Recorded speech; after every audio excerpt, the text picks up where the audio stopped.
Army में आरक्षण नहीं है, ठीक है, हमारे आर्मी में आरक्षण नहीं है, हमारे क्रिकेट में आरक्षण नहीं है, और हमारे इसरो अंग्रेजों की लड़ाई में बाल गंगाधर तिलक का नाम सुना है आपने? लाला लाजपत राय का नाम सुना है? पंडित राम प्रसाद बिस्मिल का नाम सुना है?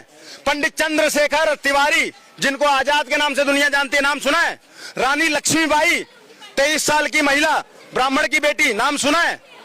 हमारे बलिदान के बराबर तुम बात करोगे? हमें विदेशी बताने वाले। जितना हमने बलिदान दिया, जितना हमने रक्त बहाया है ना, ब्राह्मण और ठाकुर ने जितना रक्त बहाया भारत के लिए, अगर कायदे से जाकर देखोगे तो नदियों में पानी नहीं, हमारा रक्त बह।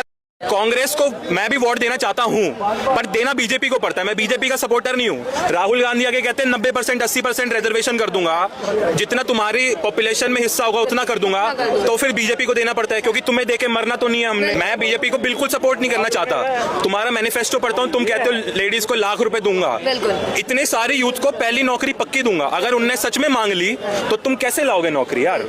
दूसरा, सरकार नौकरी प्रोड्यूस नहीं कर सकती, प्राइवेट सेक्टर नौकरी प्रोड्यूस कर सकता है। जिसको स्किल आता है वो नौकरी। मेरे को टाइपिंग आती है ना, तो मैं आपके पास जाके कह सकता हूँ मैडम मैं आपका ये टाइप करके देख सकता हूँ, मुझे काम दो। मैं सरकार के पास जाके क्या कहूंगा जब मुझे कुछ आता ही नहीं? तो स्किल पे काम करना जरूरी। जिस तरीके का देश की हालात है ना गाइज, मैं आप लोगों को बता रहा हूँ कि जो लोग कहते हैं कि वो 2047 तक हम भारत को विश्व गुरु बना देंगे, मैं कहता हूँ कि 2047 नहीं, 47,047 भी आ जाएगा, फिर भी भारत को विश्व गुरु नहीं बना सकते, क्योंकि भारत के विश्व गुरु बनाने के लिए वहाँ के सबसे पहले नेताओं को अपनी दोहरी मानसिकता और चरित्र को सुधारना पड़ेगा, जो कि यहाँ के नेता बिल्कुल भी नहीं कर सकते। आर्मी में आरक्षण नहीं है, ठीक है, हमारे आर्मी में आरक्षण नहीं है, हमारे क्रिकेट में आरक्षण नहीं है, और हमारे इसरो में भी आरक्षण नहीं है। इन 3 फील्ड्स में आरक्षण नहीं है, और इन 3 फील्ड में इंडिया अव्वल नंबर पे है। जिन जिन चीजों में आरक्षण नहीं, उसमें इंडिया अव्वल नंबर पे है। आप खुद ही देख लीजिए। One thing, if both the parents of a person are IAS officers, and you say that even then you have education to their children, then where? No. Then they are removed. Not then they are removed, not on salary, but because of their status, because they are group A employees. Then they are removed. Group B all are also removed. It is all about status. This issue also requires examination. With economic education and economic empowerment, there is social mobility. So then again to seek reservation for the children, we will never get out of it. That is a matter we have to concern also. What is the use then? You are giving reservation, the parents have studied, they are in good jobs, they are getting good income, and the children want reservation again. See, they should get out of reservation.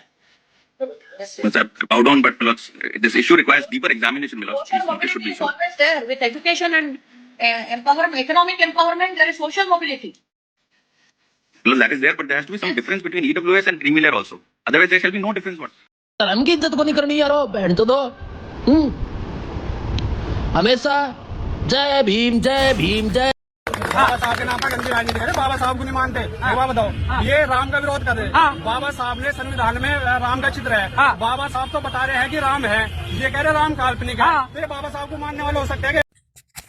तो guys आप लोगों ने सुना, समझा, देखा, और जो आप लोगों ने समझा वो हमें कमेंट बॉक्स में जरूर बताइएगा कि आपने लोगों ने इस वीडियो से क्या समझा है, इन लोगों के बातों से सुनकर आपने क्या समझा, या फिर आप इनके विचारों से कितना सहमत है, ये सारी चीज़ें आप हमें जरूर कमेंट बॉक्स में बताइएगा। और बाकी एक चीज़ मैं कहना चाहूँगा गाइज, अगर देश के बारे में जब देश के लिए जब खड़ा होना चाहिए होना पड़े, तो हमें लग रहा है हर एक को खड़ा होना चाहिए और हर एक को बढ़ चढ़ के उसमें हिस्सा लेना चाहिए। अगर देश के प्रति कोई काम हो रहा है तो हम आरक्षण के खिलाफ नहीं है, आरक्षण मिलना चाहिए मेरे भाइयों को।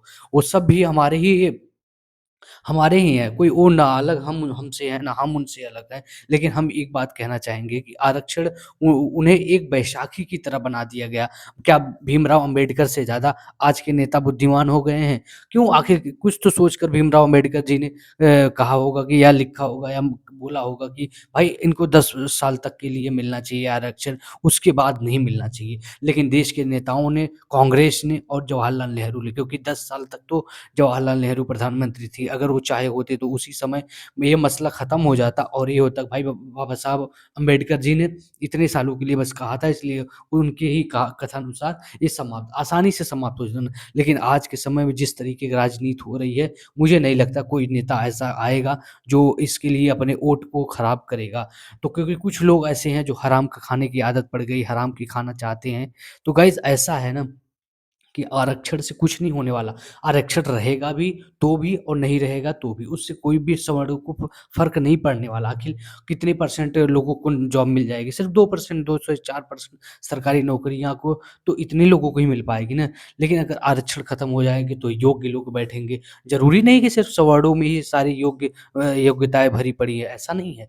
हर जातियों में, हर धर्म में, तो क्या डॉक्टर एपीजे अब्दुल कलाम सवर्ण से थे, जाति से थे?